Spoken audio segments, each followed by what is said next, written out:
હાલો friend, જય Shri Krishna. Time થયો છે 5:30 વાગ્યાનો। હું થઈ ગઈ છું તૈયાર। મારે જવું છે બજારમાં થોડીક ખરીદી કરવા। રોંડાના બધા કામ થઈ ગયા છે, ઘર એકદમ ક્લીન ચકાચક। અને કાલે બનાવી હતી મેં ચોખાની મમરી, તો અહીં મમરી સુકાય છે।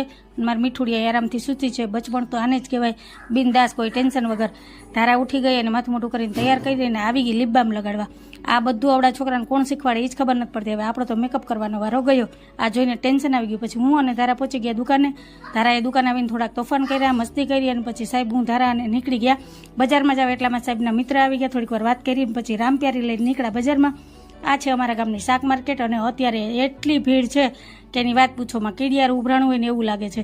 અને આ છે ઉતાસણીની રોનક અને ખરીદી। તો તમારા ગામમાં ઉતાસણીની તૈયારી કેવી છે એ પણ મને જરૂરથી કહેજો। અને હું વિડીયો શૂટ કરતી હતી ને આ દાદાને મને જોઈને એટલો ગુસ્સો આવતો હતો વાત પૂછોમાં।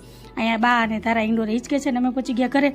તો આ તો મારો નાનકડો મિની બ્લોગ તમને કેવો લાગ્યો? જો ગમ્યો હોય તો વિડીયોને લાઈક કરજો, શેર કરજો, સબસ્ક્રાઈબ કરજો, અને એક મસ્ત મજાનો કમેન્ટ કરીને જાજો। આવજો, જય ભોલેનાથ।